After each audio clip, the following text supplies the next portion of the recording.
De ny tapany faharoa amin'ny alahady zany vao mety hitanao ty tapany faharoa ty fa amin'ny sabotsy na alahady zany. Ny tapany faharoa ozy de momba an'le hoe immigration en général. Mitovitovy an'le tapany voalohany tany ihany satria ianao zany efa hoe tena hoe hifindra monina mihitsy zany ianao satria ianao manana an'le atao hoe permanent residency. Betsaka mantsy ny olona nanontany anao hoe ahoana ny hevitrao na hoe inona no fiantraikan'ny le décision niraisin'ny fanjakana momba an'le indrindra moa le DV loterie moa zany no tena nalaza be teto amin'ity pejy ity zany. Be da be ny visa izay mahita fiantraikany be amin'ny décision niraisin'le fanjakana fa raisitsika le DV loterie. Be da be ny zavatra miverina zany. Efa nazavaiko tany amin'ny tapany voalohany tany moa zany le public charge. Fa zavatra ho averin zareo zany de ireto. Iresaka DV loterie tsika eto raha nandinika tsika ny DV loterie tsy mila passeport. Zany hoe n'iza zany de afaka mandray anjara na tsy manana passeport na manana passeport. Ho an'ity administration ty mety ho averin'izareo zao ho critère anankiray ny fananana passeport. Zany hoe efa filtreny zany ny olona afaka mandray anjara de vitsy ny olona afaka mandray anjara satria investissement risquant ny DV loterie indrindra hoe hanao passeport zany ianao de tsy maintsy manana passeport zany ianao vao afaka mandray anjara nefa ianao tsy mahalala hoe ho voatsongo sa tsy voatsongo ny anaranao. Zay le resaka critère anankiray mety ho averin'izareo. Ny faharoa, rehefa voatsongo ny anaranao ho an'ny teo aloha moa zany sy ho an'ny administration sasantsasany teo aloha ankoatran'ity anankiray ity zany de rehefa mahafeno ilay critère tediavina anankiroa ihany izy ao afaka jerentsika fa anankiroa izy ao tsy averimberika eto moa zany fa nanjary lava be le vidéo. Rehefa mahafeno an'izay ianao mahafeno an'izay ny critère anao zany hoe voafeninao izay critère zay de efa accordé ny visa anao de efa izay. Fa ho an'ity administration ity ho averiny daholo reto karazana filtre be da be reto. Fa ny resaka public charge tany aloha tany ahoana ny fomba hijerevana io public charge ianao sa tsy? Tsy maintsy angataka affidavit of support avy any aminao izy. Zany hoe tsy maintsy be da be ny olona ho angatahany hoe raha ohatra ianao ka tsy mety mahita asa ty États-Unis tsy afaka miaina de iza ny olona ho sponsorinao. Zany hoe mety ho ataon'izareo tsy maintsy zany ilay fangalana sponsor. Tsy ohatran'izany. Zay no hijeren'izareo hoe ho public charge ve ianao sa tsy. Any amin'ny resaka inona izy ity entretien.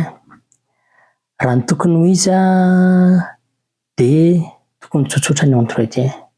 Ohatran'ilay tany amin'ny visa étudiant ihany be da be ny olona ho angatahany RFE. Zany hoe request for evidence. Zany hoe angatahany proof be da be zany ianao hoe fa maninona. De ohatran'izay mety zavatra hitranga amin'ilay DV loterie. Zany hoe ny karazana visa rehetrarehetra zany mety hahazo an'izay daholo. De anankiray mety hitranga amin'ilay DV loterie koa mety raha ny tokony ho izy zao satria ianao zany 30 septembre eo manomboka manao entretien ny consulat ka hatramin'ny 30 septembre amin'ny année manaraka zany. De raha ohatra ianao ka angatahany an'ireo zavatra rehetrarehetra ireo de mihembotra ihany ilay datina entretien anao. De nefa raha mihoatra an'ilay 30 raha ohatra ka hoe tapitry ny année fiscale iny ka mbola tsy navita entretien ianao de tsy mahazo an'ilay visa, tsy mahazo an'ilay green card ianao ankanesana aty États-Unis. De ho an'ny olona manova an'ilay vizana, ohatra hoe zany hoe misy olona anankiray nahazo an'ilay divi loterique efa aty États-Unis izy de ny entretien mety ho akasarotany. Mety manontany izy hoe fa maninona ianao no niala tany amin'ny toerana nisy anao ny hoe hianatra de hiverina ny zavatra ohatran'izany de ny entretien an'zareo mety ho entretien misy hitako tamin'ny expérience moa zany ho an'ny olona efa nampiana misy mahazo entretien anankiroa raha tokony hoe entretien iray ihany satria mangataka proof be da be izy hoe tiany filtrena zany ny olona mifindra monina aty zay no tena hoe ambangivanginy. Anisan'ny cas anankiray mety hahita fahasarotana koa ny olona mandeha manambady aty États-Unis. Vao mahita zao amin'izao fotoana zao raha tokony izy mantsy tokony eo amin'ny 6 mois ka hatramin'ny 9 mois eo de efa vita ny arakaraka ny firenena koa moa zany io de efa vita ny visa rehetrarehetra ho an'ny olona manambady aty. Fa amin'izao le cas efa manomboka any amin'ny 10 mois ka hatramin'ny 14 mois any le izy satria be da be ny olona angatahany proof mihoatra an'ilay tokony ilaina. Misy ny olona manao entretien intelo mandra-pahazo an'ilay permanent residency zany. De zay ny situation ny fifindra-monina aty États-Unis. Hiresaka zavatra spesifika momba ireo zavatra niresahako ireo tsika atsy ho atsy fa de aza adino zavatra anankitelo no angatahako amintsika mpanaraka amin'ny pejy mba ahafahan'ny olona misinformer amin'ny zavatra misy aty États-Unis zany. Voalohany zara ho amin'ny olona ny vidéo, faharoa aza adino ny manontany raha ohatra ka hoe misy fanontaniana de ny fahatelo aza adino ihany koa ny misinformer amin'ny internet ankoatran'ny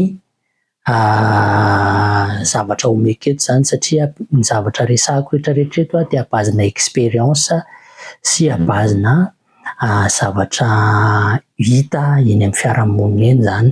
Ny ainana zany expérience niainana tena manokana sy zavatra hita eny amin'ny fiarahamonina sy zavatra nitranga tamin'ny fiainan'ny namana sy ny fianakaviana akaiky. De zay ny androany fa de amin'ny manaraka indray ary. Maso to.